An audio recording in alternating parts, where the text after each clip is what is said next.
దేవునికి మహిమ కలుగుగాక.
Yeah.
శివము నీవే ఆరాధ్యుడా యేసయ్యా నా ప్రాణమా ఘనమైన స్తుతిగానమా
ఆమేన్.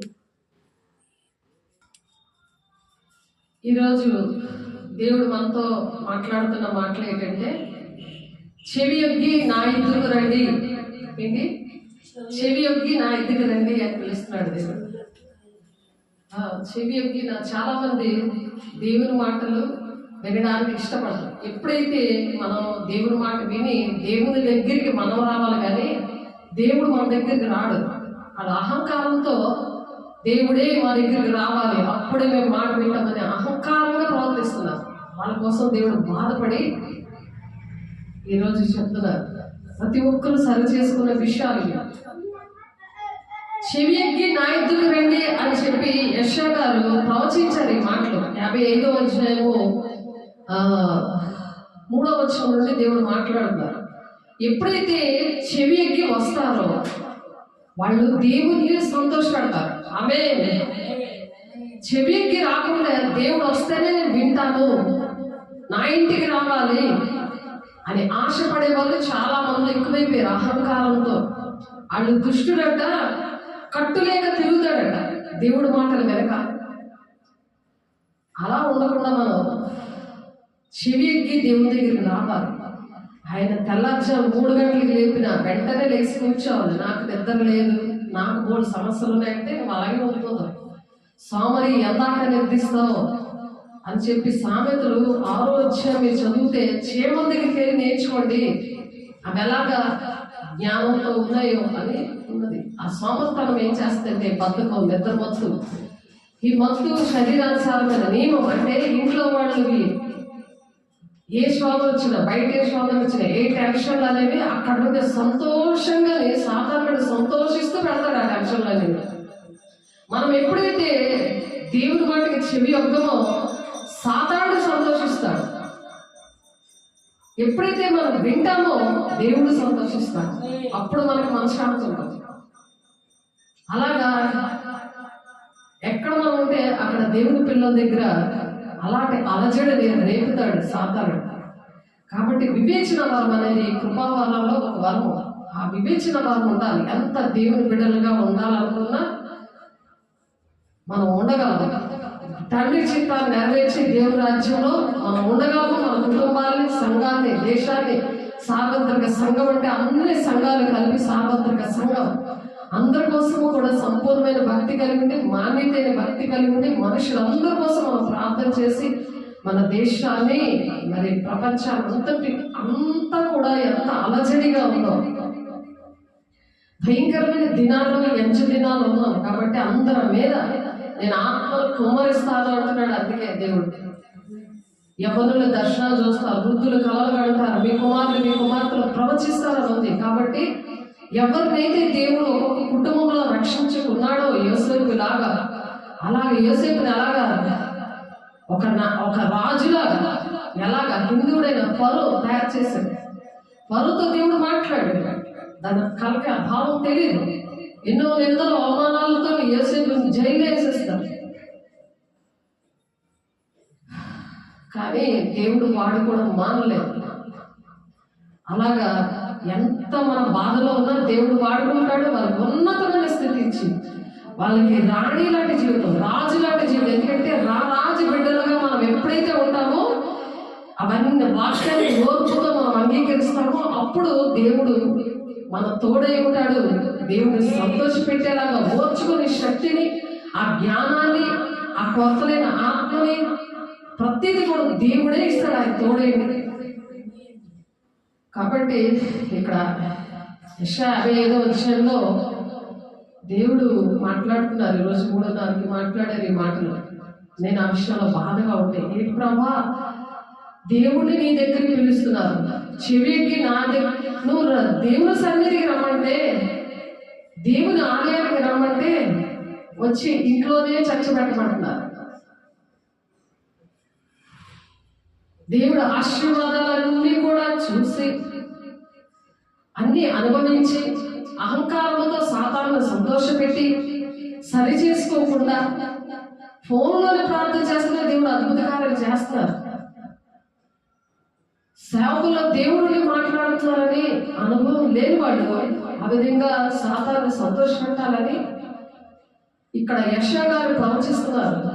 ఆ మాటలు దేవుడు నాతో మాట్లాడి నన్ను బలపరచాడు. నేను ఎలా ప్రభా ఎక్కడికైనా పరిగెట్టను. పరిచయం చాలా ఉంది. ఏసే శరీరంలో అవయవాలు పని చేయట్లేదు. క్రీస్తు శరీరం క్షమాభివృద్ధి జరగాలంటే, పరిశుద్ధులు సంపూర్ణులు అవ్వాలంటే 5 దేవుడు నియమించారు. ఆ పనిలో చాలా నిర్లక్ష్యంగా ఉంటున్నారు. సాతాను సంతోషపడుతున్నారు.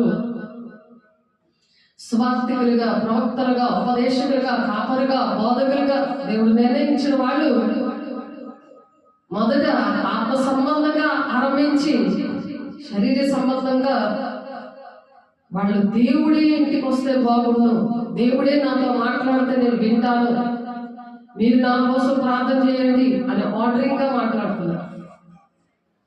అందుకే నేను బాధపడినప్పుడు దేవుడిని సంతోషపెడితే మంచిదా, మనకి సాతాను సంతోషపెడితే మంచిదా అని దేవుడు అడుగుతున్నాడు ఇక్కడ.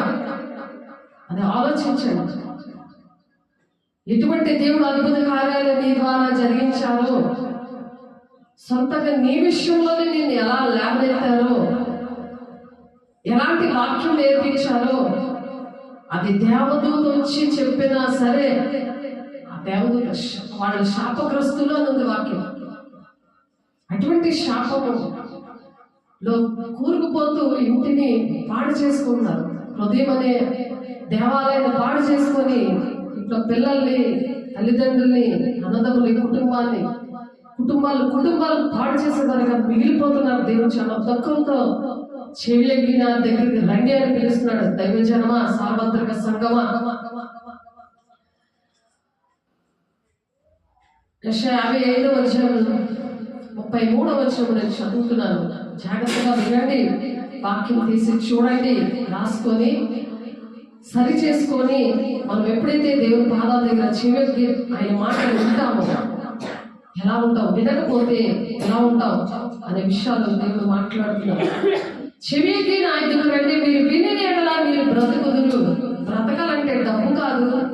సేవకులు వచ్చి బతికించారు, వాళ్ళలో ఏ శక్తి ఉండదు, వాళ్ళు దేవుడికి లోపడతారు అంతే. మీలాంటి మనుషులే, మీరు కూడా ఆ పనులు చేయొచ్చు.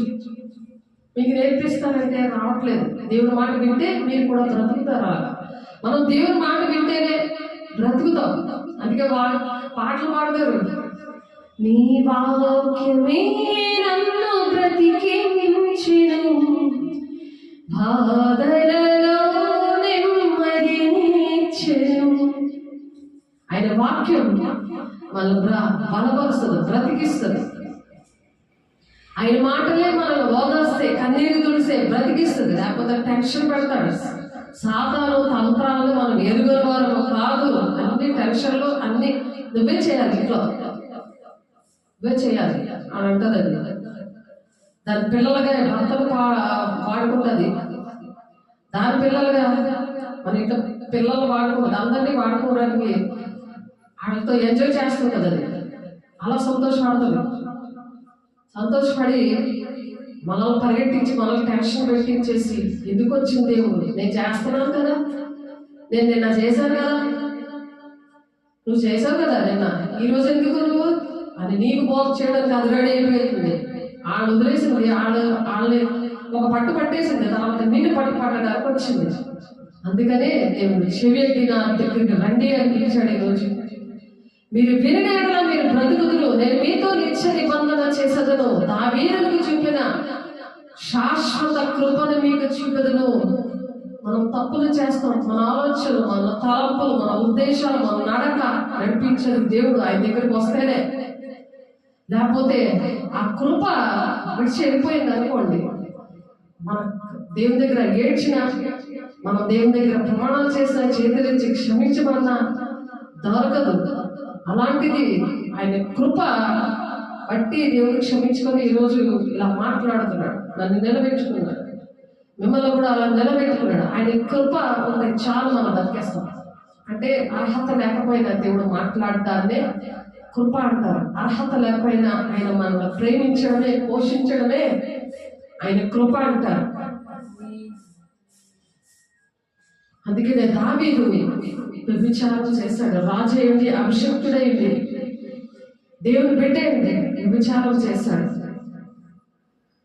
ఊరియా భార్యతో అతను పని పక్కన పెట్టి నేను దేవుని బిడ్డగా ఉన్నాను కదా, దేవుని అభిషేకంతో ఉన్నాను కదా అని చెప్పి దేవునితో గడపకూడదా మేడ మీద ఎక్కి బాత్రూంలో స్నానం చేస్తున్న ఊరియా భార్యని చూసి రాజు కదా వాడికి అధికారం ఉందని తీసుకొని ఇంటికి తీసుకొచ్చి వ్యభిచారం చేశాడు, అడ్డంగా ఉన్నాడని తన భార్య భర్తను కూడా తీసుకొచ్చి యుద్ధంలో మొదటి లైన్ లో పెట్టి చంపించేస్తాడు. ఈ 2 పనులు తప్పు చేశాడు. అలాంటి పనులు అనుక్షణము చేస్తున్నారు. కళ్ళ ద్వారా, మాటల ద్వారా, చూపుల ద్వారా డైరెక్ట్ గా చేస్తున్నారు. అవి ఇప్పుడు సెల్ ఫోన్ లో డైరెక్ట్ గా ఎలా చెయ్యాలో కూడా చిన్నపిల్లలకు అర్థమయ్యేలాగా సాతానుడు తాండవించేస్తున్నాడు. మరి అటువంటి వారి కోసం దేవుడు మనం నిలబెట్టినప్పుడు చెవికి ఆయన మాట వింటేనే కదా మనం బ్రతుకుతాము. మనం నేర్చుకున్నది అనేక మందికి చెప్పాలి కదా, ఆయన మాట వినాలి కదా. నిన్న దేవుడు మాట్లాడాడు, అద్భుత కార్యాలు చేశాడు. నిన్న చనిపోతున్న వాళ్ళ మనిషిని అప్పులను దేవుడు బ్రతికించాడు. నీ ద్వారా నా ద్వారా వాళ్ళని బ్రతికించాడు. అక్కడతో అయిపోయిందా? వాళ్ళ కలవనివ్వకుండా చేసి నిన్ను ఇంకో దగ్గర పరిగెట్టించి వాళ్ళు ఎలా పాడు చేద్దామన్నాడు. ప్లాన్ వేసినప్పుడు ఆ ప్లాన్ ఆడిని సంతోషపెట్టాలా, దేవుడు సంతోషపెట్టాలా? అదే దేవుడు మాట్లాడుతున్నారు. ఆయన కృప దావీదుకు చూపించాడు. పరుపు తేలిపోయేలాగా ఆ తప్పు చేసినందుకు ఏడ్చాడు. ఈ దినం మనం కూడా అటువంటి ప్రజల విషయంలో బాధ్యత లేకుండా ఉండి నేను చేసింది చాలే అనుకుంటా మనం కూడా అలాగే ఏడవలసిన పరిస్థితి ఉంది. వాళ్ళ కోసం ప్రార్థన చేసే పరిస్థితి ఉంది. అటువంటి కుటుంబాలు ఈ గ్రామంలో రక్షించబడాలని వాళ్ళు నిలబెట్టే ప్రభావాన్ని కన్నీరు కార్చే బాధ్యత మనకుంది. ఎందుకంటే దుష్టుడు కట్టులేక తిరుగుతాడట. దేవుని మాటలు పక్కన పెట్టి తిరుగుతాడట, కట్టుండుతాడు. ఎందుకంటే దేవుని మాట వినగలిగే చెవులు ఉండవు, గ్రహించగలిగే హృదయం ఉండదు. ఎందుకంటే వారి హృదయం క్రొవ్వినది అని ఉంది. హర్ష గారే ప్రవచిస్తుంటారు. ఆ మాట ఆయనే ప్రవచించారు. ఏసీని సిలువ వేశారు వాళ్ళే. ఏసీ వేళ్ళన్నీ చూశారు. అద్భుతకాలు, చనిపోయిన వాళ్ళు లేకుండా గుడ్డు వారిని బాగు చేయడం, కుష్ఠరోగంతో ఉన్న వాళ్ళని కౌగులించుకోవడం, ఇలాంటి పనులన్నీ చేసినప్పుడు యూదులకు రాజా జై జై జై అని ఆదివారం చెప్పి ఆదివారం, సోమవారం, మంగళవారం, బుధవారం, గురువారం, శుక్రవారం వేయేశారు. అలా సిలువైన మనకు బర్బయ్య కావాలన్నారు. అలా మనం ఉండకూడదు. దేవుణ్ణి నిన్న స్తుతించి ఈరోజు దేవుడిని సిలువేసే వ్యక్తిగా మనం ఉండకూడదు. అందుకని చెవి ఎక్కి నా ఇద్దరు రండి అని పిలిచాడు ఈరోజు. అందుకు దేవుడు బిడ్డల వైపు గర్జించి సింహంలా తిరుగుతూ ఉంటాడు. ఆలోచనలు పాడు చేయడం, దేవుడు ప్రణాళికను పాడు చేయడం. కోడి తన రెక్కల కింద ఎలాగైతే పిల్లలు దాస్తారో అలాగే దేవుడు రమ్మంటుంటే వాళ్ళు రానల్లరు అన్నది వాక్యం. ఆ మాట ఉంది వాక్యం.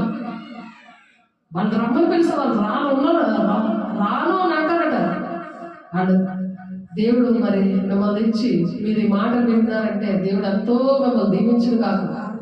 ఎవరైతే చెవి వింటారో వాళ్ళకి దీవెనలు దేవుడు సంతోషపెట్టేవారి హృదయవాంఛని తీరుస్తానంటాడు. వాళ్ళ హృదయవాంఛని తీరుస్తాను. వారికి ఏది కావాలి వాళ్ళకి నేను ఇస్తాను. నాకు ఇష్టమైనది మీరు చేస్తే చాలు.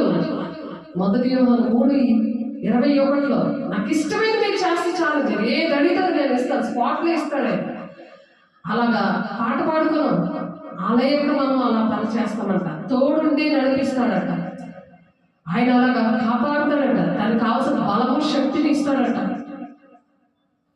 ఆయన ప్రాణంగా ప్రేమించినప్పుడే చెవికి మనం వింటాం. ఏ కష్టంలో ఉన్నా, ఎన్ని ప్రాబ్లమ్స్ సాధారణ తంత్రాలు వేసి నీకు చిక్కుముళ్ళు పెట్టేస్తున్నా, నీకు అలాంటి టెన్షన్లు పెట్టేస్తున్నా దేవుని దగ్గర కూర్చోబెడతాడు. దేవుని స్తోత్ర కూర్చోబెట్టి ఏం చేస్తాడంటే ఇంకా కృపిస్తారంట. శాశ్వతమైన కృప అంటే జీవితాంతం ఆ కృప. దేవుని దగ్గరికి వెళ్ళే వరకు కూడా ఆ కృప. అంటే చిన్న పొరపాటు మన ద్వారా జరుగుతుంది. జరుగుతున్నప్పుడు ఆయన క్షమించేసి ఆ మాటలు ఏంటంటే పోలే పర్వాలేదులే, వింటున్నావు కదా, నేను నీ టెన్షన్ అంతా నేను తీరుస్తాను, నీకు అన్ని నేను చేస్తాను కదా అంటాడు. అదే నువ్వు వెళ్ళలేదనుకో ఎలా ఉంటుంది? సాధారణ సంతోషపెట్టావు. అక్కడికి వెళ్తే పనులు, బయటికి వెళ్ళే టెన్షన్, లోపల ఉన్న టెన్షన్, ఒక అలజడి హృదయంలో. ఆ సంతోషం అనేది ఉండదు. ఇప్పుడు సంతోషం ఆరాధన ఎలా చేస్తాము, దేవుని ఆరాధన చేసినప్పుడు సింహాసనాశీనుడే ఆయన కూర్చొని మన మాటలు వింటాడట, మన బాధలన్నీ వింటూ ఉంటాడట, మన టెన్షన్ అంతా తీసేస్తాడట. ఎటువంటి పరిస్థితిలో ఉన్నా ఆ టెన్షన్ తీయడానికి దేవుడు పక్కనే ఉండి తోడేయండి నడిపిస్తాను, అలాగా శాశ్వతంగా నీతో ఉంటాను అంటున్నాడు. ఆయన చెవికి ఆయన మాట అంటే చాలు, మాట అంటే కష్టమా? అలాగా దేవుడు ఆ విధంగా చేస్తాడు. దావీదు అలా వినకపోతే ఇప్పుడు దావీదు పరుపు తేలిపోయి ఇలాగే ఏడ్చాడు. ఆయన ఆ పాపం నుండి విడుదల రాడు. మనం ఏడగలం అలాగా మనం ఏడలేము. చూడండి కృప ఎంత దూరంగా అయిపోయిందో. ఆయన కృపను ఇప్పుడు దేవా నీ కృపనే చాలయ్యా, నేను చేయగలయ్యా, నాకు ఈ పని చెప్పు కదా, నేను చేయగలయ్యా, నేను చేస్తానయ్యా అంటే చాలు. నాకు వైజాగ్ నుండి విజయనగరం తీసుకొచ్చి నాకు ఆ వరాలు ఇచ్చి భయంకరమైన ఏరియాలు 4-5 ఏరియాలు దగ్గర 7 ఏరియాలు నాతో చేయించుకున్నాడు. అలాంటి తాగుబోతు ఏరియాలు, చెడుపులు చిల్లకులు విగ్రహారాధన సాతాను ఉండే ఏరియాలు నేను చేయలేదు. నేను ఆ భక్తి నేర్చుకోలేదు. అది నాకు నేర్పించాను. నేను నేర్పించాడు, నాకు అపాయింటింగ్ చేశాడు. అంటే నాకు అక్కడ జాబ్, పాస్టర్ జాబ్, దానికి రిటైర్మెంట్ లేదు. దేవుడితో ఎప్పుడు కలిసి ఉండే జీవితం, అది ఎంత సంతోషకరమైన జీవితం. ఇప్పుడు 1,00,000 రూపాయలు ఉండొచ్చేమో నా జీవితం. డాక్యార్డ్లో 85,000 జీవితం, స్టార్టింగ్లో 99లో 40,000 జీవితం. ఇంటిని అందరినీ విడిచిపెట్టి దేవుడు చెవికి నేను వచ్చాను కాబట్టి, నేను విన్నాను కాబట్టి నా ద్వారా అనేకమైన కుటుంబాలు రక్షించబడ్డాయి. వాళ్ళు ఎలా ఉన్నారో వాళ్ళ విషయం నన్ను అడగడు దేవుడు. నేను చెప్తున్నాను, దాంట్లో ఆన్లైన్ ఆఫ్లైన్ అవుతుంది. దేవుడు అందుకే ఇచ్చారు ఆ వాక్యం వినడానికి. నన్ను అడగరు. నువ్వు హెచ్చరిక చేయకపోతే ఆ ప్రాణానికి నువ్వే ఉత్తరవాదం అంటున్నారు. దేవుడు హెచ్చరిక చేస్తూ ప్రేమగా చెప్తున్న మాటలు ఇవి. నాతో మాట్లాడాడు దేవుడు. నేను అటువంటి బిడ్డలు వినాలని దేవుడి మాటలు, దేవుడు కూడా ప్రతి ఒక్కరిని ప్రేమించి దేవుడు చెప్తున్నారు, ఆ కృపను పోగొట్టుకోకు, దేవుడి మాట విను, ఆ కృప ఉంటుంది. నువ్వు ఎన్ని సమస్యలు ఉన్నా, ఎన్ని అప్పుల్లో ఉన్నా, ఎంత అనారోగ్యంలో ఉన్నా, ఎంత టెన్షన్లో ఉన్నా, నీ కుటుంబంలో ఆలోచనలో ఉన్నా, దేవుడి మాట విను, బ్రతుకుతో చెప్తున్నారు. బ్రతకడమే కాదు ఇంకేం చేస్తారట, ఇదిగో జనములకు సాక్షిగా నిలబడతారట. నీ సాక్ష్యం పోగొట్టుకున్నావు కదా, మళ్ళీ నిలబడతారట. జనములకు, ఒక మనిషి కాదు, అనేక మంది వింటారు. నీ సాక్ష్యం విని అనేక మంది రక్షించబడతారు. రక్షించబడితే కోటాను కోట్ల పొళ్ళుంటాయి. ఆ కిరీటం, జీవ కిరీటం మరి ఎంతమంది నీ ద్వారా నా ద్వారా రక్షించబడతారు. అంత పొడులతో, వజ్రాల పొడులతో, వైడూర్యాల పొడులతో, కెంపు రత్నాలు ఎప్పుడు చూసిందో అటువంటి ఎంత కోట్ల మీద ఖర్చు పెట్టినా అటువంటి కిరీటం దొరకదు. జీవితాంతంలో శ్రమ పడినా, ఎన్ని ఉద్యోగాలు చేసినా నీ దగ్గర నువ్వు కొనలేవు. అలాంటిది ఇస్తానంటున్నాడు. నీ సాక్ష్యం పాడు చేసుకోకు, దేవునికి దూరం అయిపోకు, చెవికు విను, ఆయన ఏం చెప్తున్నా పని చెయ్యు, నీకు సహాయం చేస్తాడు ఆయన తోడుండి. అది పాట పాడుకున్నాం మనం. నీ వెలుగుని జనములకు నీవు పిలిచెదవు, సాక్షిగా ఉంటాడట. దేవుడు ఏం చేశాడంటే, దేవుడు బిడ్డల్ని సాక్షిగా కృప చెప్పుకొని రక్షించుకొని, అర్హత లేకపోయినా ప్రేమించి, తాగుడు నుండి, మరి వ్యసనాల నుండి, మరి భక్తి తెలియలేని ప్రజలుగా ఉంటున్నప్పుడు, మరి నమ్మకార్థమైన జీవితాలని ఎందుకు రక్షిస్తాడు అంటే, దేవుడు వాళ్ళంటే సాక్షిగా ఉండడానికి నియమించాడట. ఆ సాక్ష్యంలో అనేక మంది రక్షించడానికి వాళ్ళని నియమించాడు. అంటే ఆ జాబ్ అప్పచెప్పాడు. నువ్వే జాబ్ చేసుకో, భూలోకంలో నువ్వెన్ని పనులు చేసుకో, కానీ దేవుడిచ్చిన జాబ్, దేవుడిచ్చిన పని మనం చేయకపోతే మనకి సుఖం ఉండదు, సంతోషం ఉండదు, టెన్షన్లు తక్కువ.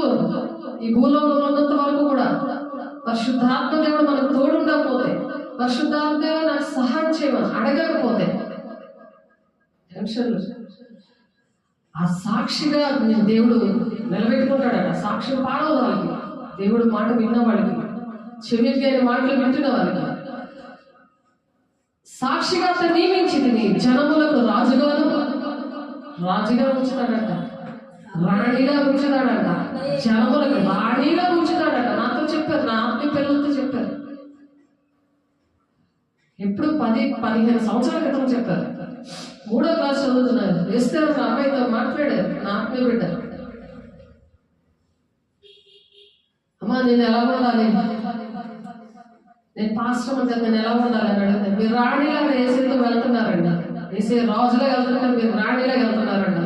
అదే జీవితం, అదే ఇక్కడ రాస్తున్నారు.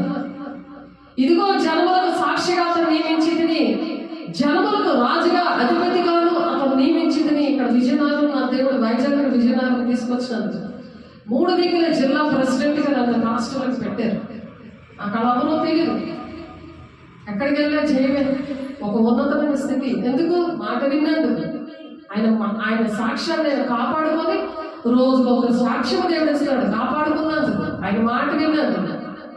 ఆ సాక్ష్యం ఉన్న వాళ్ళే దేవుడు సంతోషపెడతాడు. ఏది కావాలంటే ఆయన పోషిస్తాడు. వాళ్ళకి ఏది కావాలన్నీ కూడా తన్ను ప్రేమించే వారికి సమస్తము సమకూడి జరుగుతాయి వాగ్దానం ఇచ్చాడు. నాకు నా ఆత్మీయ బిడ్డలు కూడా ఇచ్చాడు. అది అంతా కూడా మాట్లాడారు ఈ విషయాలు. కరుణ ఆమెతో మాట్లాడారు. వినీత ఆమె వేరు. కరుణ అంటే కరుణ గల హృదయం నీకు ఉండాలి తల్లి. అహంకారము అవిశ్వాసము ఉన్నందువలన నీ జీవితం బాగోలేదు. కరుణ గల హృదయం నీకు ఉండాలి. ఎందుకంటే కరుణ అని పిలిచినప్పుడు, అందుకే పేరు ఎందుకు మారుస్తారు? ఇశ్రాయేలుకి ఎందుకు మార్చారు? యాకోబు.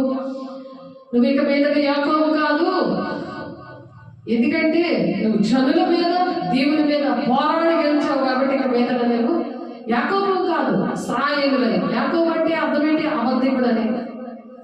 తండ్రిని మోసం చేశాడు, అన్నయ్యను మోసం చేశాడు. ఆ అన్నయ్య రంకెలు వేసుకొని వస్తున్నాడు చెప్పడానికి. ఒక రోజంతా హోల్లేట్ ప్రార్థన చేస్తాడు, ఎప్పుడు ప్రార్థన చేయడు. మరణం ఎప్పుడైతే మనిషిని ఏలుబడి చేస్తాడు అప్పుడు ప్రార్థన కూర్చుంటారు. అంతవరకు కూడా దేవుడి దగ్గర రారు. దేవుడే నా దగ్గరికి వస్తే అప్పుడు వింటారని అహంకారంగా ప్రవర్తిస్తారు. జాగ్రత్త. కేసు ముదిరిపోతే అది డాక్టర్ చేయలేడు, దేవుడు కూడా రక్షించలేడు. మొక్కై వంగనదే మానే ఉంది కదా అని. అలా మన దేవుడు తల్లిగా తండ్రిగా దేవుడు బిడ్డలే, మన బిడ్డల్ని పెంచుకోవాలి. ఆత్మీయ బిడ్డలే కావచ్చు, శరీరమైన బిడ్డలే కావచ్చు. అది మనం నేర్చుకున్నాం. దీని ముందు దావీదు తల్లి ఎలా పెంచిందో, మరి ఏలి భార్య తన కుమారులు ఎలాగ బలిపీఠం దగ్గర వచ్చి నోలు పాడు చేశాడు, వాళ్ళు ఎలా మరణం ఏలుబడి చేసిందో. మరి బిడ్డలకు మరణం ఎందుకు ఏలుబడి చేసింది? నీటిలో మరణ దూత ఎందుకు నివసిస్తుంది?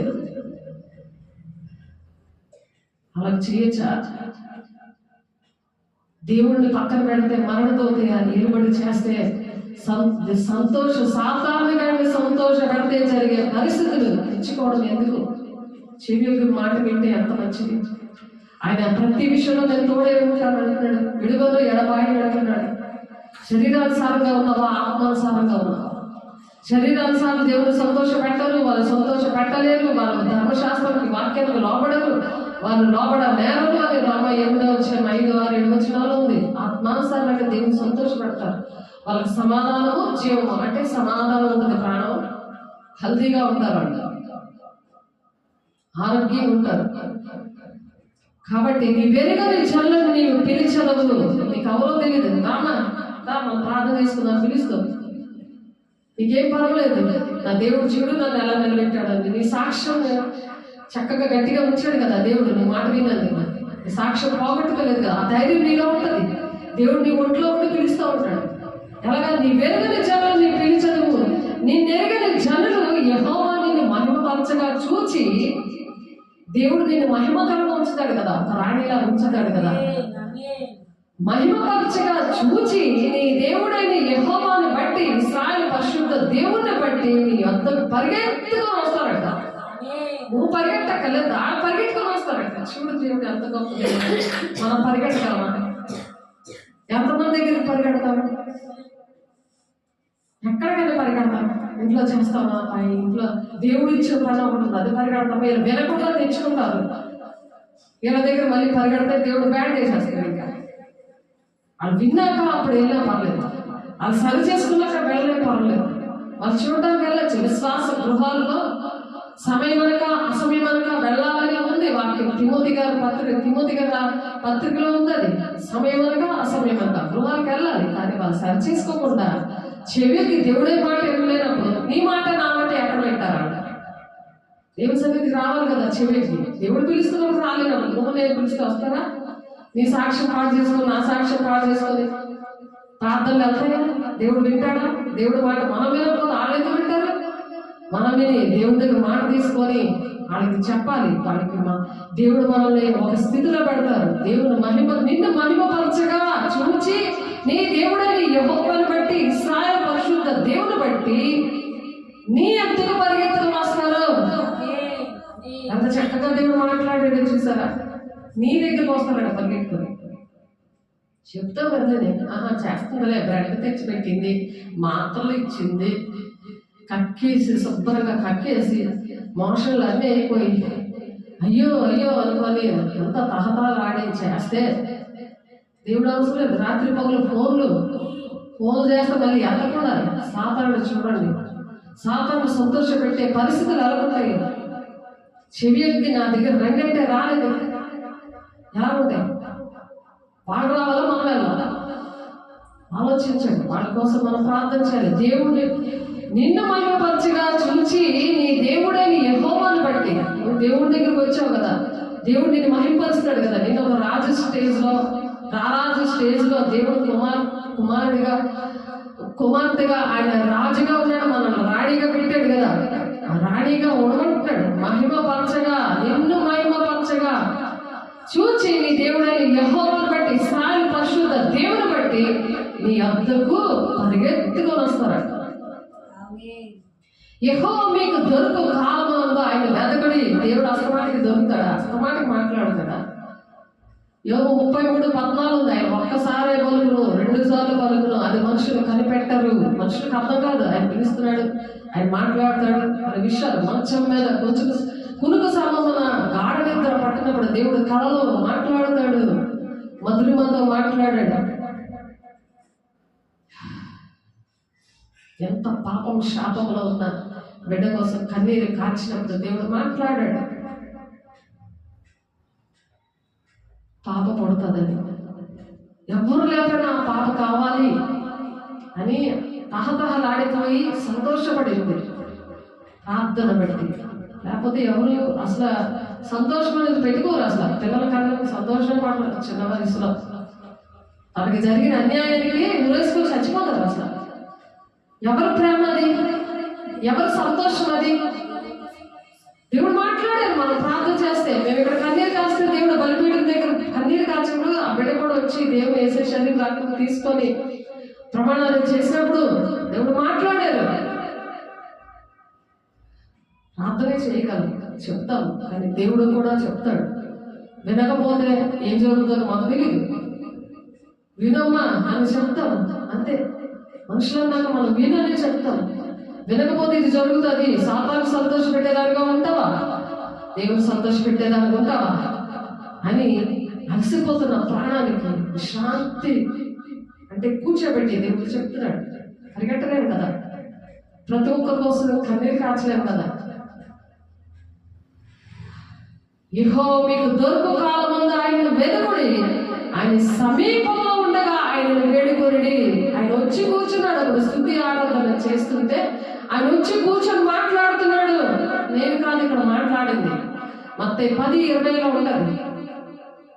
నన్ను దేవుడు సిద్ధపరచాడు. నేను విన్నప్పుడు నన్ను సిద్ధపరచాడు. లేకపోతే నేను తలపట్టుకొని కూర్చుంటాను. అలాంటి సమస్యలను నేను విని చూసి, ఏంటి ప్రభా నీ నామానికి అవమానకరంగా ఉన్నారు, నా ఆత్మీయ బిడ్డల పరిస్థితి ఏంటి? ఎన్నో కార్యాలు ఫోన్లోనే దేవుడు చేశాడు. అవన్నీ చెప్తే వాక్యం చెప్పలేదు.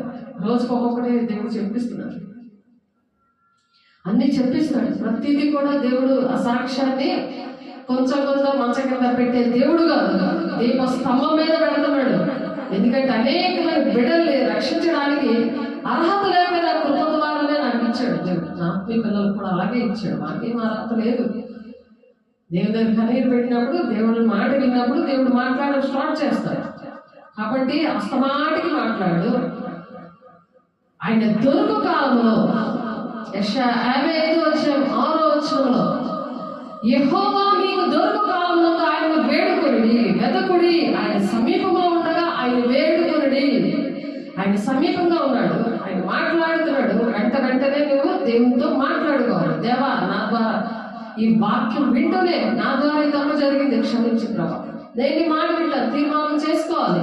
ఎటువంటి పరిస్థితి ఉన్నా నువ్వు నా దగ్గర నిలబడినప్పుడు, నా దగ్గరకు వచ్చినప్పుడు, నాతో మాట్లాడుతున్నాడు, నేను గడప దాటి బయటికి వెళ్ళనయ్యా, నీ దగ్గర కూర్చుంటానయ్యా. అదే సీఎం వస్తే సెలవు పెట్టేస్తాం, ఎవరైనా వస్తే చుట్టాలు వస్తే సెలవు పెట్టేస్తాం. కానీ దేవుడు మాట్లాడితే, వాళ్ళని సృష్టించిన సృష్టికర్త దేవుడు వచ్చి మాట్లాడుతుంటే, దేవుడే నా దగ్గరికి వస్తే వింటానని అంటావా? బ్రతుకుతామా? ఆలోచించండి.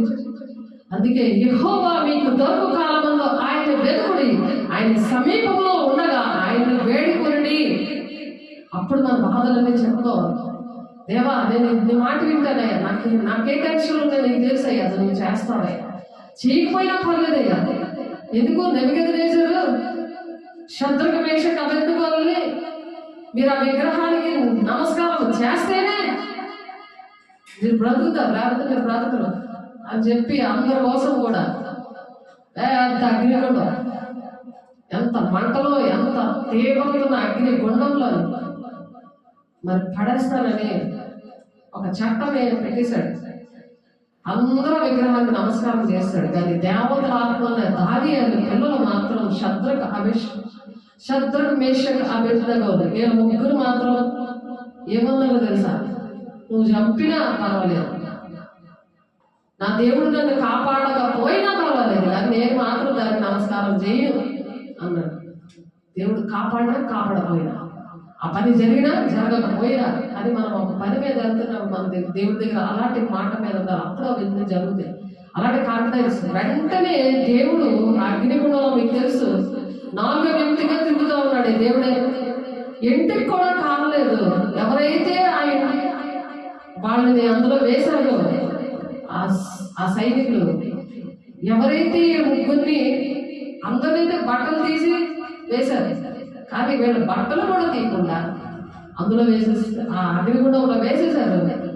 చూసేసరికి నలుగురు కనిపించారు. ఆ వేసిన వాళ్ళు ఇంటికి ఎలాగైతే మాడిపోద్దా అలా మాడిపోయారు. మరి లోపల ఉన్నవాళ్ళు మాడలేదు. ఇదేంటి ముగ్గురు అంటే నలుగురు కనబడుతున్నారు? అమ్మో, ఈ దేవుడు చాలా అగ్ని దేవుడు, ఆయనే తిరుగుతున్నాడు. ఒకసారి తీయండి చూద్దాము అనేసరి ముగ్గురే వచ్చారు, నలుగురు రాలేదు. అలా తోడే ఉన్నాడు. దేవునామ స్తోత్ర. ఎందుకంటే దేవుడు కాపాడుతాడు కదా, రక్షిస్తాడు కదా అని చెప్పి ఎందులోనే నష్టం వచ్చిందనుకో, మనము నష్టం వచ్చినా కష్టం వచ్చినా పని జరిగినా జరగకపోయినా సరే నేను మాత్రం దేవుడి మాట వింటాను అన్నట్టుగా ఉండాలి. అలా ఉన్నప్పుడు అలాంటి నమ్మకాన్ని విశ్వాసం అంటారు, నిరీక్షణ అంటారు. ఆ నిరీక్షణ విశ్వాసం కలిగి ఉండని 15 సంవత్సరాల క్రితము ఈ కరుణ దేవుడి గురించి మాట్లాడారు, కానీ అది రాలేదు ఇంకా. ఆలోచించండి, ఒక సాక్ష్యం బట్టి మనం బాధపడాలి. అయ్యో, దేవుని మాట వినకపోతే ఎలా జరుగుతుందో వద్దుకోబోయే నాకు పరిస్థితి. అటువంటి దేవుని సన్నిధికి దూరం అయితే ఇటువంటివి వస్తాయా? దేవుడు మనకు దూరం అయిపోతే మన పరిస్థితులు ఎలా ఉంటాయా? మరణం అలా ఇంటిని అంతటి ఒకరి వెంటాడుతుంది. ఇప్పటికే విందాం అనే మనసు ఆవిడ కలిగిలాగా చెయ్యటి ప్రభు కన్నీరు కాచాలి. విన్నవాడు మనకు రాకూడదు. దేవా, సంపూర్ణమైన భక్తి నేర్పిస్తున్నావు, మాన్యమైన భక్తి నేర్పిస్తున్నావు, మనుషులందరి కోసం నేను ప్రార్థన చేస్తాను, ఇటువంటి వారు ఎవరున్నారు అని దేవుని దగ్గర తీర్మానం చేసుకోవాలి. అప్పుడు తీర్మానం ఎప్పుడైతే చేసుకుంటాం, దానికి కావాల్సిన అభిషేకాలు ఇస్తాను, దానికి కావాల్సిన నీకు అటువంటి ప్రార్థనా శక్తిని, ఆ కన్నీటి ఆత్మని దేవుడు ఇస్తాడు, ఆ భావాన్ని దేవుడు ఇస్తాడు. లేకపోతే మనం చేయలేము. అలాగా 3 గంటలు లేపి ప్రార్థన చేయమ్మా అని దేవుడు లేపుతాడు. ఎంతో ఇష్టంగా చేస్తాను. అలా నా అనుభవంతో నేను చెప్తున్నాను. నేనైతే చేయలేను. ఎవరి కోసం కన్నీరు కాచలేను, ఇతరుల కోసం మన కన్నీరు వస్తుంది. అందరూ దేవుడి బిడ్డలే, అది మతం మూలం భేదం లేదు. అందరూ దేవుడి బిడ్డలే, మన కుటుంబాలే కాదు, అందరూ దేవుడి బిడ్డలే. దేవుడు న్యాయం, దేవుడు కోటాను కోట్ల మధ్యలో జీవగ్రంథంలో ప్రతిరోజు మనం చేస్తున్న అన్ని కూడా రాస్తాడు, చూస్తాడు. కీర్తన 139 1, 2, 3 వచనాల ప్రకారం దేవుడు చూస్తాడు. దానియేలు 7:10 ప్రకారం రాస్తాడు.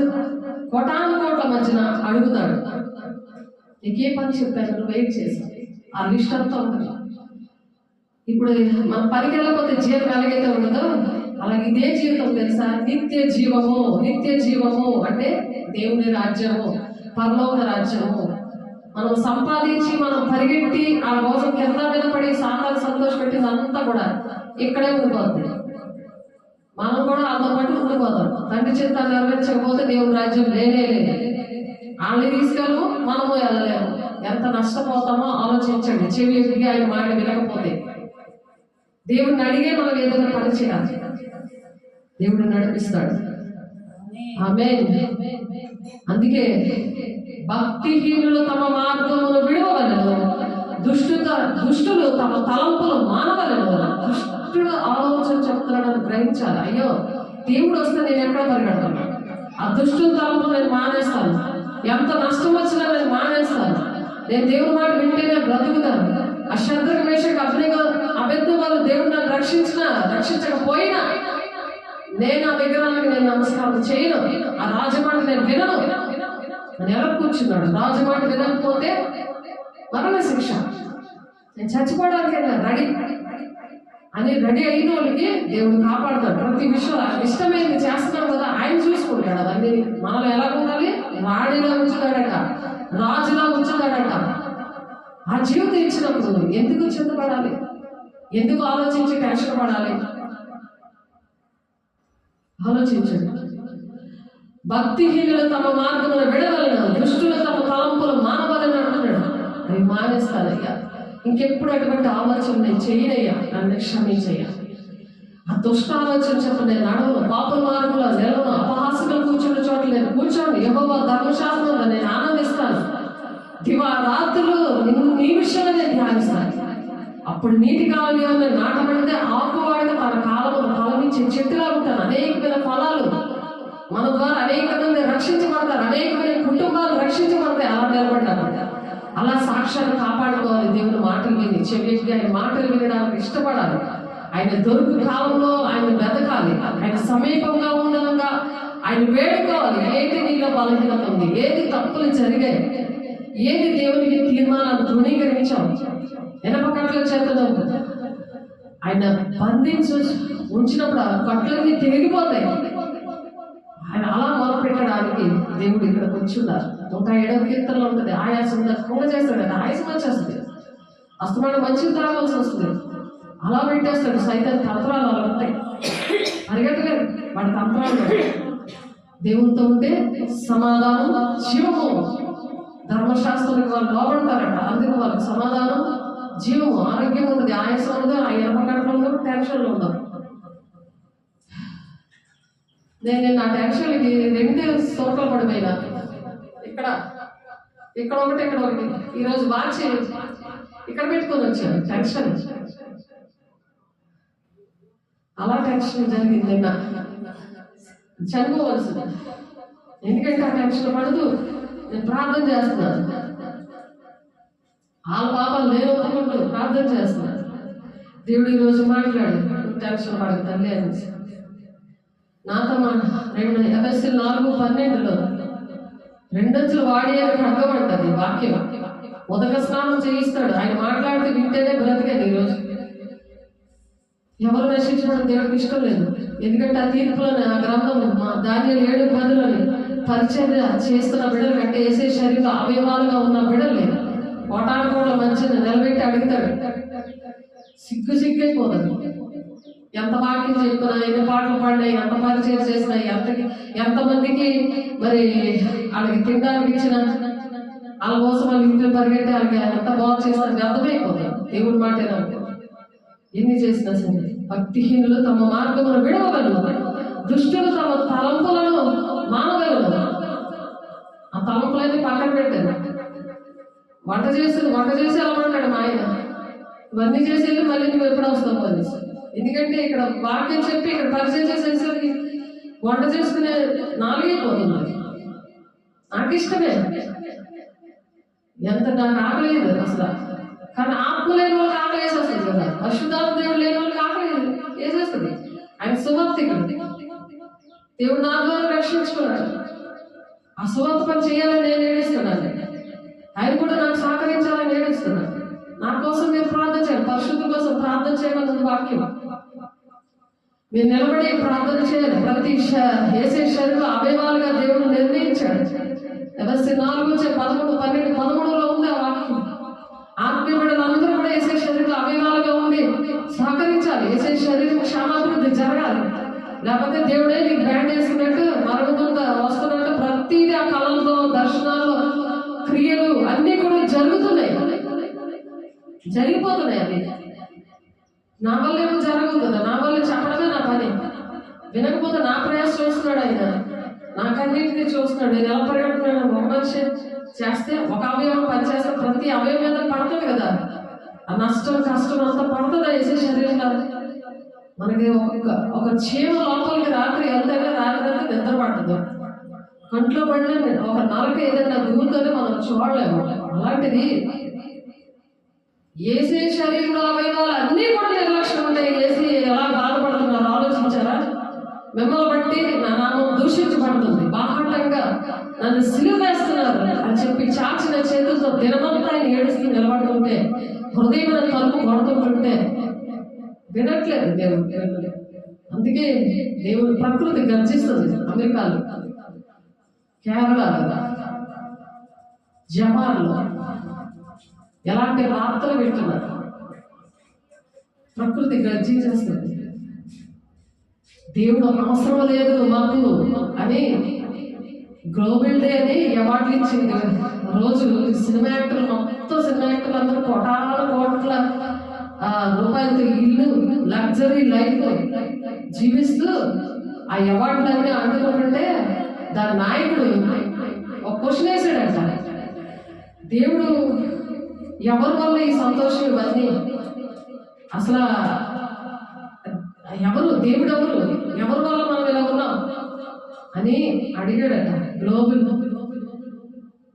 గోల్డెన్ గ్లోబల్ అవార్డ్స్ జనవరి 5వ తారీఖు జరిగింది. ఏమన్నాడంటే అది అక్కడున్న ఆ నాయకుడు ఏమన్నాడంట, ఆ గ్లోబల్ అవార్డ్స్ ఇస్తున్న నాయకుడు ఏమని అడిగాడంటే, ఆ విలాసవంతంగా కోట్ల అధికారముతో ఈ సంపద, ఈ అధికారము, ఈ సంతోషము, ఇవన్నీ మాకు ఈ అందము, అదే చాలా అందమైన ప్లేస్ అన్నమాట. అది ఆ ప్లేస్ ఇవన్నీ ఉండడానికి కారణం ఏంటి అని అడిగితే, ఎవరు ఈ దేవుడు ఇక్కడ మనం ఇలా ఉన్నామంటే కారణం ఎవరు అని ఒక క్వశ్చన్ వేసాడట. కారణం ఎవరు అంటే, ఫస్ట్ నటీనటులు మేమే దానికి కారణం, మేము సడపడ్డామన్నారట. రెండో వాళ్ళు తల్లి మమ్మల్ని అన్నది కాబట్టి రెండు ఆప్షన్. ఇంకొకరు ఎవరో పేర్లు పెట్టాడట. మూడో వాళ్ళు అంటే ఎవరైతే అవార్డు ఇవ్వడానికి ఇవన్నీ ఏర్పాటు చేస్తారో ఆ పేర్లు చెప్పుకున్నారు. 3 ఆన్సర్ అయింది కదా. ఈ సంతోషానికి, దీనికి, ఇలా మనం ఉండడానికి, ఇలా ఎంజాయ్ చేయడానికి, ఇంత ఆస్తి, కోట్ల ఆస్తితో మనం ఇంత సంతోషంగా, ఇంత అందంగా, ఇంత చక్కగా మేము సంతోషంగా ఉండడానికి కారణాలు 3 చెప్పారు. 4వది దేవుడు. అది కూడా అవసరం లేదు మాకు, దేవుడి వల్ల ఏం మాకు జరగలేదు. అసలు ఈ ఊరికే ఇక్కడ మాకు దేవుడే అవసరం లేదు అని అన్నారు.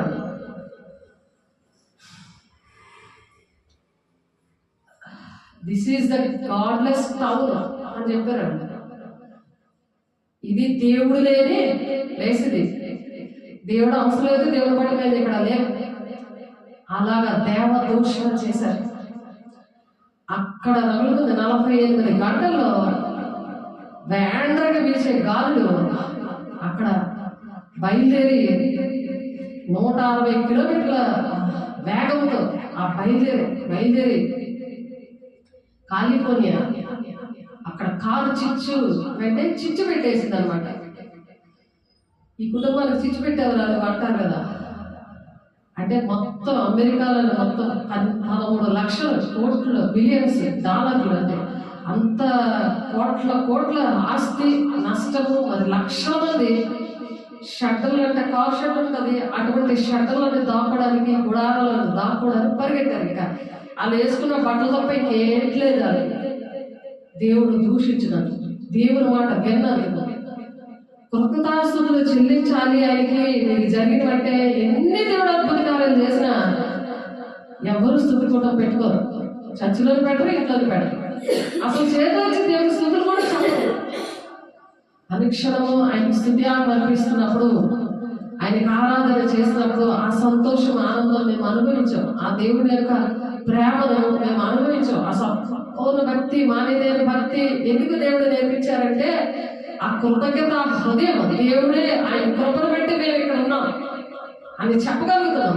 ఆ సాక్షాత్ దేవుడు ఇచ్చాడు. దేవుడికి కోటాను వందనాలు. మళ్ళీ అక్కడ భూకంపము స్టార్ట్ అయింది. బిల్డింగ్ లో 2 మొక్కలు అయిపోతాయి. ఒకే ఒక పాస్టర్ అక్కడ దేవుడు రక్షించుకున్నాడు. అంత కాలిపోయినా సరే ఆ వకీలు మాత్రం కాలేదు. ఆ పాస్టర్ గారు ఆయన దేవుడు సాక్షిగా నిలబెట్టాడు. ఏ అపాయం నీ గుడారాన్ని సమీపించదు అని 91వ కీర్తనలో ఉంటుంది.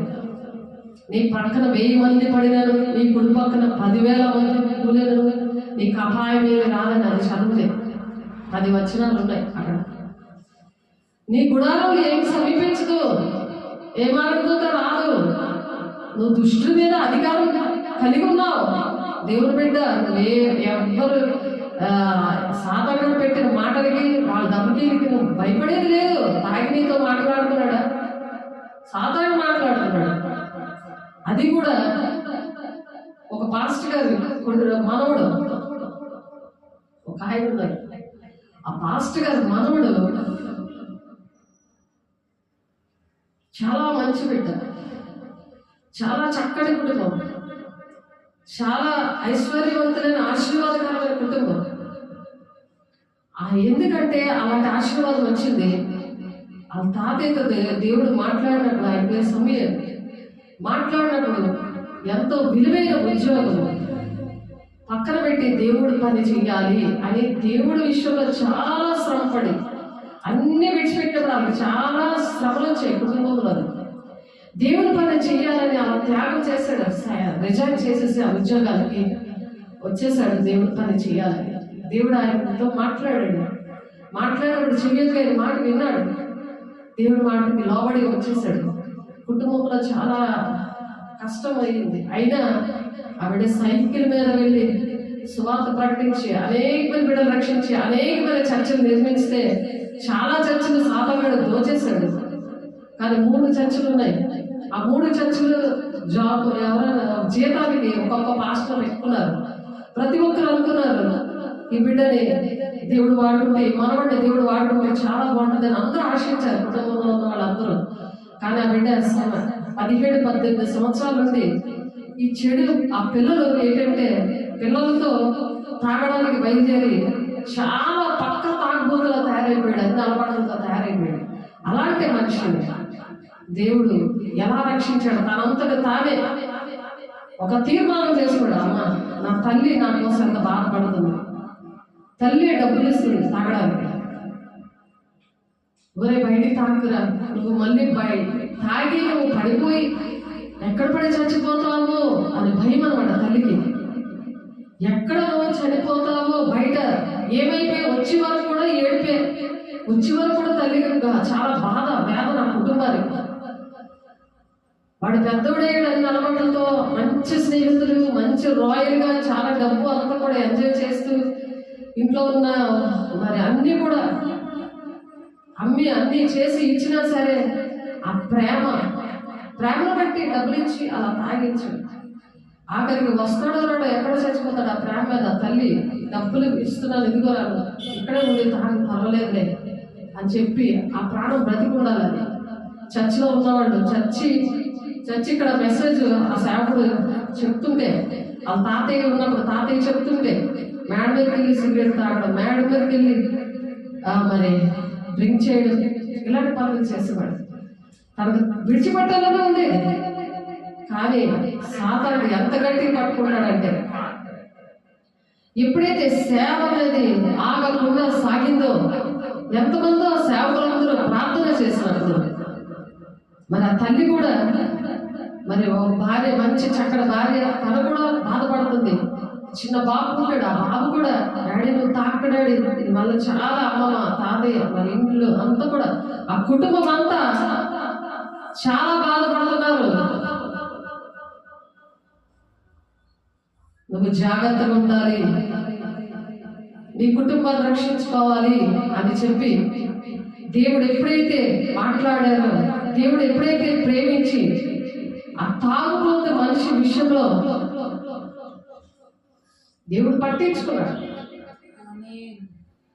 ఏడ్చాడు, నన్ను చంపే ప్రభువా, నేను బ్రతుకుండి నా తల్లిని దుఃఖపెట్టి, నా చిన్ని బాబుని దుఃఖపెట్టి, నా భార్యని దుఃఖపెట్టి, ఇలాంటి పరిస్థితులు నాకెందుకు, నన్ను చంపే అని కూర్చున్నాడు.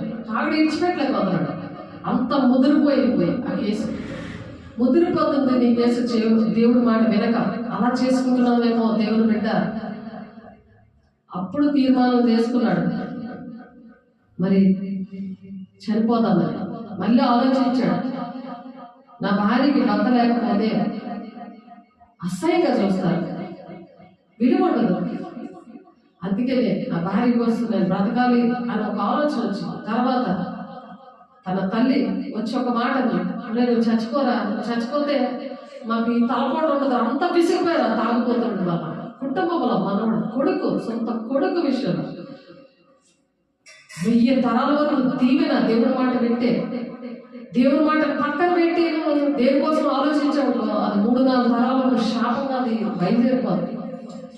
పిల్లలు అలా కాపాడుకోవాలి, తల్లి అన్నది పిల్లలు అలా కాపాడుకుంటూ దేవుడి మాట వింటూ ఆ కుటుంబాన్ని కాపాడుకోవాలి. అది పోయినసారి మనం నేర్చుకున్నాం. ఇప్పుడు దాని కంటిన్యూగా దేవుడి మాటలు ఇచ్చాడు. ఎప్పుడైతే తల్లి నోటెంట్లో నువ్వు చావరా అనే మాట వచ్చిందో చాలా హృదయం కరిగిపోయింది. ఇది భార్య ఒంటరిగా ఉంటే అందరూ వెంటాడుతారు ఆ భార్యకి చెట్టు బాబుకి ఒక దిక్కు ఉండదు, ఒక విలువ ఉండదు అని ఆలోచించి బ్రతుకుదామని ఆశపడ్డాడు. ఈ లోపల తల్లి హృదయం నలిగిపోయి, తల్లి ఒక 5 సంవత్సరాల్లోని బాధలన్నిటికీ వృద్ధాప్యం వచ్చేసిందంట ఆవిడికి. ఆ కన్నీరికి, ఆ వేదనకి, ఆ దుఃఖానికి. ఎందుకంటే శరీరానుసారం దుఃఖమే పడుతుంది కానీ ఆత్మానుసారంగా దుఃఖము పడట్లేదు. ఇప్పుడు ఆత్మానుసారంగా దుఃఖము, దేవునికి ఇష్టమైన పనులు చేసినప్పుడు దేవుడు సహాయం చేస్తాడు. ఆమె ఆరోగ్యంగా ఉంటుంది, అందరూ ఆరోగ్యంగా ఉంటారు. అప్పుడు ఎన్ని రోజులుగా తల్లిని చూడలేను ఆ బిడ్డ, అమ్మ చెయ్యి ఒకసారి అమ్మ అని అంటే ఆ చేతిలో చెయ్యి వేసినప్పుడు అప్పుడు చూసాడట ఆ చెయ్యి అంతా ముడతలు అయిపోయి ఉందట. ఎందుకంటే వృద్ధాప్యం వచ్చేస్తుంది. దేవుణ్ణి సంతోషపెడితే ఆ వృద్ధాప్యం రాదు, అలాంటి టెన్షన్ ఉండదు. దేవుని సంతోషపడలేకపోయింది, కుటుంబం పాడైపోతుందనే ఆలోచించింది. మరి అంత యవనసుడు పిల్లోడు పుట్టినా సరే మరి భార్యని, కుటుంబాన్ని, అందరినీ, సంఘాన్ని ఒక ముళ్ళుగా ఉన్నాడు, ఒక బాధ పెట్టే. తను కూడా ఏడుస్తున్నాడు, అయ్యో నేను అందరికీ వేదనగా ఎందుకున్నాను దేవా, ఈ తాగుడు నా దగ్గర తీసే అది దేవుడిని అడుగుతున్నాడు. ఆఖరికి దేవుడికి దూరం అయిపోయినందుకు ఆ కనెక్షన్ కుదరట్లేదు, అయినా దేవుడు కాపాడుతున్నాడు. ఆ ఫ్రెండ్స్ మధ్య కూడా మరి అనేక పోలీస్ కేసులు, అనేకమైన ఇబ్బందులు, ఆ బాధలు కూడా చాలా పడ్డాడు. ఆ ఫ్రెండ్స్ అంటే ఇష్టమే, ఆ ఫ్రెండ్స్ అంతా రక్షించబడాలని, దేవుడి దగ్గర రావాలని ఉంది. ఆ పాటలు వింటున్నాడు, దేవుడు అంటే తెలుసుకుంటున్నాడు, కానీ తాగుడు మానలేకపోతున్నాడు. చూడండి, పాపం అనేది ఎంత గట్టిగా పట్టేసుకుంటుందో మనిషిని. ఎప్పుడైతే తల్లి విషయంలో తన తల్లిని చూసి అయ్యో నన్ను బట్టి నా తల్లి ఇలా బాధపడుతుందని ఎప్పుడైతే ఆలోచించాడో, తల్లి చేతిలో చేయి పెట్టినప్పుడు తల్లిని చెయ్యిని చూసి ఎంత దుఃఖపడ్డాడో, నా వల్ల నా తల్లి ఇలా పాడైపోయిందని బాధపడి ఆ చేయి పట్టుకుని ప్రమాణం చేశాడు, నేను ఇంకా ఈ రోజు నుండి నేను చచ్చిపోయినా నేను తాగను. ఎందుకంటే అలా తాగితే నిద్ర పడుతుంది అనమాట, వాళ్ళకి నిద్ర పట్టదట, తాగకపోతే వాళ్ళకి నిద్ర పట్టదట, శివరికి వచ్చేస్తుందట. అంత ఓవర్గా అతను అంత తాగుడు ఇంకెవరూ తాగలేదా అమ్మబిడ్డ అతను.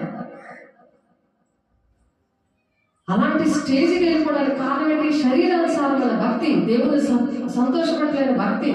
అంత శివలింగంతో ఉండి తల్లి మీద ప్రేమతో మాట ఇచ్చిన వాడు రాత్రిపూట నిద్ర పట్టక అలా శివరికి అయిపోతూ అలాగా దేవుని దగ్గర ఆ మాట మీద తల్లిని చూసుకొని భార్యను చూసుకొని అయ్యో ఈ కుటుంబం సంఘం ఇలా పాడైపోతుందని దేవుడు ఆ బిడ్డకి మనసు పెట్టాడు. అలాగా దేవుడు మనసు పెట్టినట్టే తల్లికి అలా ప్రమాణం చేశాడు. అయినా సరే తల్లి మరి పర్వాలేదు లేరా, నువ్వు ఎలా ఇబ్బంది పడుతున్నావో నేను చూస్తున్నాను, కొంచెం కొంచెం తెచ్చుకొని తాగడానికి అని అంటుంది. శరీరానుసారమైన తల్లి చూడండి, పోసారి ఇద్దరు తల్లిల కోసం మనం నేర్చుకున్నాం. దావీదు తల్లి మళ్ళీ బలిపీఠం దగ్గర సేవ చేస్తున్న బిడ్డల్ని పాడు చేస్తున్న కొడుకుల తల్లి ఏలి భార్య కోసం నేర్చుకున్నాం. ఈ తల్లి అంత ఓవర్గా ప్రార్థన తన అలా తాగడానికి అంతవరకు కూడా ప్రార్థన లేక అంతగా బలంగా సాతంగా బిడ్డలు పట్టున్నాడు. అయినా సరే సంఘ ప్రార్థన, సంఘంలో ఇద్దరు వృద్ధులు ప్రార్థన విని నువ్వు ఎలాగైనా నువ్వు విడిచిపెడతావు బాబు, నువ్వు ఎలాగైనా ఇక్కడ సేవ చేస్తావు, నువ్వు ఎలాగైనా తాతయ్య ప్లేస్లో నువ్వు ఉంటావు. ఎందుకంటే తాతయ్య చనిపోయాడు ఈ బాధ ఆ వృద్ధాప్యంలో నా సంఘం ఏంటైపోద్ది, నా సంఘ బిడ్డలు ఏంటైపోతారు అని ఏడ్చుకొని చచ్చిపోయాడు ఆయన. ఆలోచించండి, సేవకులు ఎలా పెడుతున్నారు. మీరు సేవకులు బలపరిచేటట్టు ఉంటున్నారు, కుటుంబాలు బలపరిచేటట్టు ఉంటున్నారా? శరీరంలో ఉన్న అవయవాల సార్వత్రిక సంగమా, పెళ్లి కుమార్తె సంగమా, నువ్వు సిద్ధంగా ఉన్నావా? క్రీస్తు శరీరం క్షమాభివృద్ధి జరగట్లేదు. ఆయన శరీరం ఎలా ఉంది?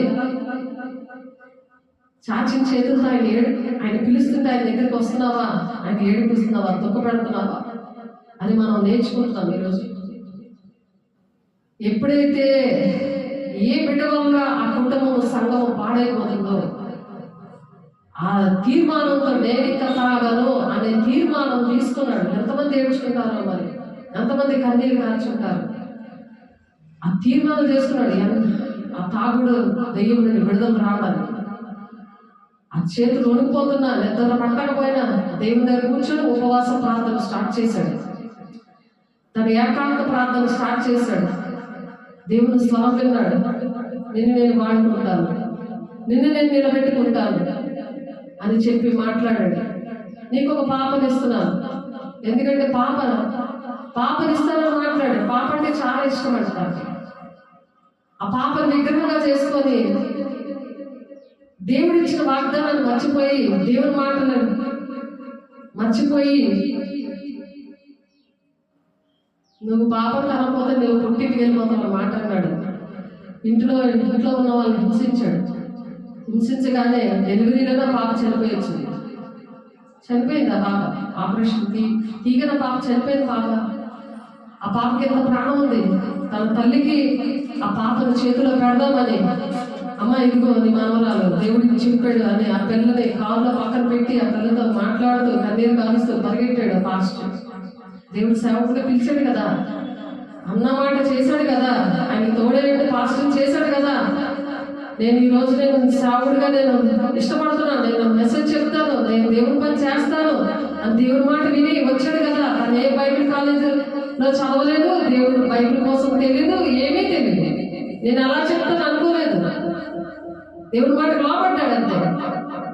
దేవుని బిడ్డ ఇంకా ఏది రాదనుకుంటున్నావేమో, దేవుని పని చేయలేదని అనుకుంటున్నావేమో, దేవుడు నేను ఎంచుకున్నాడు. దేవుని పని చేయి. పురుగుగా ఉంటే సాధకుడు ఎత్తుకుపోతాడు, గద్దెచ్చినట్టు ఎత్తుకుపోతాడు. నిన్ను నీ పిల్లల్ని, కుటుంబాన్ని, సంఘాన్ని ఎత్తుకుపోతాడు. ఆ కురుగు తెస్తాడు. ఆ గోధుమల దగ్గర పురుగులు విత్తుకుపోతాడు. అంటే వాక్యం గుర్తుండదు, వాక్యం మీద తుడిచేస్తాడు. ఎన్ని వాగ్దానాలు నెరవేర్చబడాలంటే దేవుని దగ్గర కరెక్ట్గా ఉండాలి. దేవుని దగ్గర నేను ఉంటాను, చావైనా రేవైనా దేవుని మాట వింటాను, దేవునికి లోపడతాను, సాతాన్ని సంతోషపెట్టను, దేవుని సంతోషపెడతాను, చెవికి దేవుని మాట వింటాను అని చేతులెత్తి ప్రమాణం చేయాలి. దేవా నీ మాట వింటానయ్యా, చెవికి నీ మాట వింటానయ్యా, నేను నిర్లక్ష్యంగా కూర్చోనయ్యా, ఏ ఆలోచనలు ఏ కాలం దుష్టుడు ఆలోచన వైపు నేను వెళ్ళనయ్యా, body absent mind absent body present లాగా నేను ఉండనయ్యా, నేను మాట వింటానయ్యా, నీకు లోపడలేదు నా జీవితం అయ్యా, నా కుటుంబం, నా సంఘం, నువ్వు అప్పచెప్పిన పని చేస్తేనే దేవుడు రాజ్యమయ్యా అని దేవుని దగ్గర తీర్మానం చేసుకోవాలి. ఎప్పుడైతే ఆ బిడ్డని సరిగ్గా గేట్ తీసేటప్పటికల్లా పిల్ల ప్రాణం వదిలేసింది. కొనవృత్త తల్లి చేతిలో పెడదామని ఆ తల్లి మాట్లాడట్లేదు, ఎందుకంటే ఆ గూఢాయుధం చేశాడు కదా. దేవుడేమో పాప కొడతాడని దేవుడు చెప్పినప్పుడు శాపిషంలో సహాయం చేసిన దేవుడు ఏంటి చెప్తాడా, ఏమీ రాదు. ఇతను సేవకుడు అంటే ఇక్కడ సేవకుడు లేడు కాబట్టి ఎవరో ఉద్యోగంలో పెడుతున్నాం, అది కాదు. వీడు బాగుపడాలి, తాగుడు మానాలి, తాగుడు మానడు అని డాక్టర్లు చెప్పేశారు, చాలా మంది చెప్పేశారు. అయినా సరే దేవుడు అంత గొప్ప దేవుడు చూడు. తాగుబోతుల కుటుంబాల కోసం దేవుడు మాట్లాడుతున్నాడు. నాది కూడా తాగుబోతు కుటుంబమే, నా భర్త కూడా. ఇలా షట్టర్ ఓపెన్ లెగిసిన తర్వాత షట్టర్ ఓపెన్ చేయడం ఇతని వల్లే. ఇతను వచ్చి కూర్చుంటే షట్టర్ ఓపెన్ చేసుకోడు. ఇంకా 10వ ముందే 10 తీస్తారండి. అది క్లోజ్ అవ్వడం కూడా ఇతని వల్లే. అంత డ్రింకర్, చైన్ స్మోకర్, నల్లమందు అన్ని కూడా అలవాట్లు, మత్తు పదార్థాలు అన్ని ఆయనకన్నీ తెలుసు. ఏసేట అసహ్యం, RSS లో తిరిగిన మనిషి, అన్ని మరి ముస్లిం గుళ్ళలోని అన్ని గుడుల్లో తిరిగిన మనిషి, అన్ని పూజలు చేసిన మనిషి. దేవుడి కోసం అలా సర్చ్ చేశాడు. దేవుడు ఏంటి, నేను చూడాలి, నేను చూస్తే నమ్ముతాను, నాతో మాట్లాడితే నమ్ముతాను. అలాంటి మనిషితో దేవుడు తాగుడికి పడుగానే దేవుడు నేను చేసిన ప్రార్థన, అవిశ్వాసైన భర్త భార్యను బట్టి పరిశుద్ధపరచండి, నేను ఇలా పిల్లలు అపవిత్రులైపోతారన్న పాయింట్ మీద నేను చేసినప్పుడు 2వ కొరింథీయులు 14 ప్రార్థన చేసినప్పుడు దేవుడు సేవకుడు 2004లో దేవుడు నా స్వార్థ పని చేయి సామాన్ అని పిలిచాడు. దేవుడు నువ్వు వినట్లేదు, నీ ఆస్తి అంతా తీసేస్తాను అని. 10 లక్షల ఆస్తి, 10 లక్షల విలువ చేసే బళ్ళు ఆస్తి అంతా కూడా ఇలా తుడిచేశాడు దేవుడు. ఎందుకు దరిద్రం వస్తుంది? ధనవంతులు మనల్ని ధనవంతులు చేయడానికి ఆయన దరిద్రుడుగా వచ్చాడు. మనల్ని ధనవంతులుగా చేయడానికి రక్త హస్తాలతో వచ్చాడు. ఆయన మహిమనంతా విడిచిపెట్టి మన కోసం వచ్చాడు. అలాంటి ప్రాణం ఇచ్చాడు. ఆ ప్రాణం పెట్టమని ఏమో ఆయన అడగట్లేదు. మాట విను చెల్లెకి, నా మాట విను అంటున్నాడు ఆయన. తండ్రి చిత్తాన్ని నెరవేర్చు, నీకు ఏది కావాలంటే ఇస్తాను, నువ్వు దేని గురించి చెత్త పెట్టుకోకు, నా మాట విను అని చెప్తున్నాడు. ఎప్పుడైతే ఆ చేతిలో ఆ పిల్లను చూసి చచ్చిపోయింది. ఆ పిల్ల నేను విగ్రహంగా చేసుకున్నాను ఆ పిల్లని, అందుకే చచ్చిపోయింది.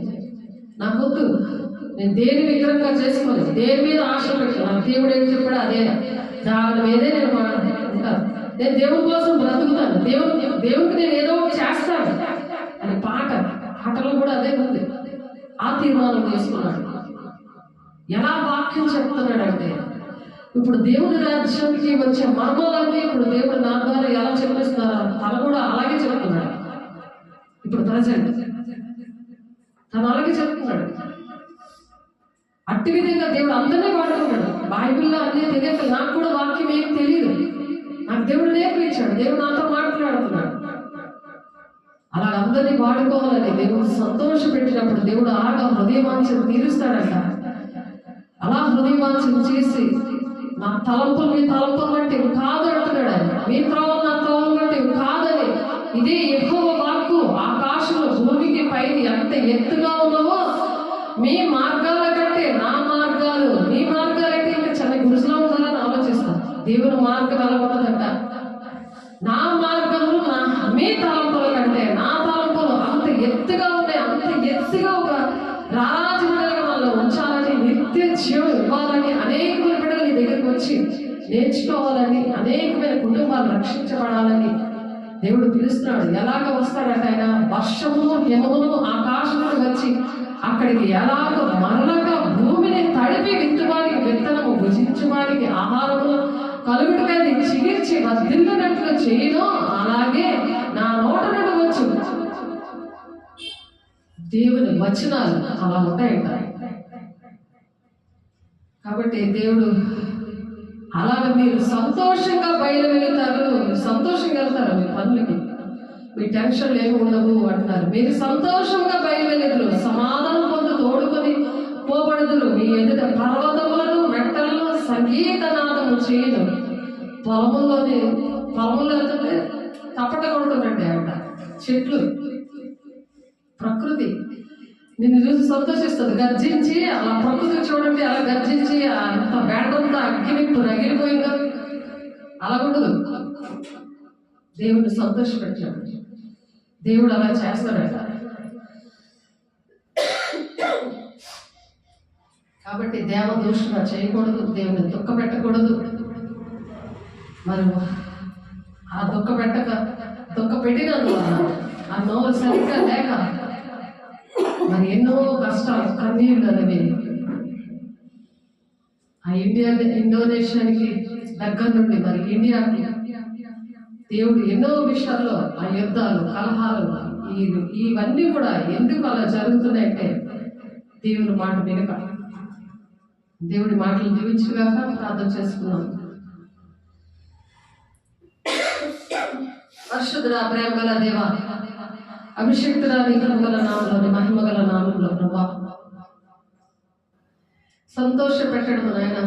ఎవరిని సంతోష పెట్టాలి, ఎవరి మాట వినాలి, ఎలా ఉంటాం మనం, మన జీవితాలు ఎలా ఉంటాయి, తండ్రి చిత్తాన్ని నెరవేరిస్తే ఎక్కడ ఉంటాం అన్న విషయాలు మాకు నాయన సూటిగా మాతో మాట్లాడిన దేవా, నీ బిడ్డలతో మాట్లాడిన దేవా, నీకు వందనాలు స్తోత్రాలు చెల్లిస్తున్నాను అయ్యా.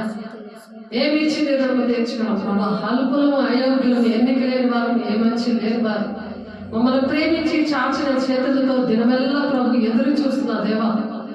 అయ్యా నీ మాట వింటాం అయ్యా, నీకు లోపడతాం, నీకు ఇష్టంగా ఉంటాం ప్రభా. నీకు ఇష్టమైన చేస్తే నీకు ఏది కావాలో అది ఇస్తానంటున్నాను ప్రభు. నీ సాక్షిగా ప్రతి ఒక్కరు నిలబెట్టుకుంటే సహాయం దయచేయండి, నీ కృపల భద్రపరచండి. మరలా లక్ష్మాలను ఆయన కాసుకోవడానికి నా తండ్రి అయ్యా మాటలు మీరు సిద్ధపరచండి. అయ్యా మాతో మాట్లాడడానికి ప్రభు అయ్యా మీరు దిగి వచ్చిన దేవా, మమ్మల్ని బలపరిచిన దేవా, మమ్మల్ని స్థిరపరిచిన దేవా. అయ్యా నీ సాక్షిగా మమ్మల్ని నిలబెట్టుకొని నా తండ్రి ఆయన రారాజు బిడ్డలుగా అయ్యా నీ శరీరంలో అవయవాలుగా అయ్యా మీరు మమ్మల్ని నిర్మించుకున్నారయ్యా. సంఘము క్షమాభివృద్ధి జరగాలి, క్రీస్తు శరీరము నాయన క్షమాభివృద్ధి జరగాలని ఆశపడి మీరు నాయన వేదనతో దుఃఖముతో మీరు చెప్పిన మాటలు మరి నేను ఆఫ్లైన్లో ఉన్న బిడ్డలందరూ విని అట్టి విధంగా ప్రభు అయ్యా నా తండ్రి నేను మనుషులందరి కోసం ప్రార్థన చేయమంటున్నాను, దేశం కోసం ప్రార్థన చేయమంటున్నాను, రాజుల కోసం ప్రార్థన చేయమంటున్నాను. ఎందుకంటే మీరు నెమ్మదిగా సుఖంగా బ్రతకాలి, ఇది దేవుని దృష్టికి అనుకూలమే కదా మాత్రం. అటువంటి ప్రార్థనాత్మని అయ్యా రోమ 11వ అధ్యాయం, రోమ 10, 11, 12 వచనాల్లో 12 అధ్యాయంలో అయ్యా ఉన్న విషయాలు నాయన ఆసక్తి అంత మాంజులు కావాలి, ప్రార్థన అంత తీవ్రత కలిగి, ప్రార్థన అంత పట్టుదల కలిగి జీవించడానికి మీరు సహాయం చేస్తుంది, నడిపిస్తుంది. మీకే వందనాలు స్తోత్రాలు చెల్లిస్తూ యేసే పరిశుద్ధ నామములో బ్రతిమలాడి వేడుకుంటున్నాను. ఆమేన్. తన యొక్క దీవెనకు పరిశుద్ధాత్మ యొక్క నిత్య సహవాసం సకల ఒక పరిశుద్ధులకి మరి వింటున్న ప్రతి ఒక్క బిడ్డకి అయ్యా విని దాని ప్రకారం లోబడి వాక్యానికి లోబడి నడుస్తున్న ప్రతి ఒక్క బిడ్డకి సదాకాలముతోడే నడిపించును కాక. ఆమేన్. దేవుని వందనాలు. God bless you. దేవుని మహిమ కలుగును గాక. ఆమేన్.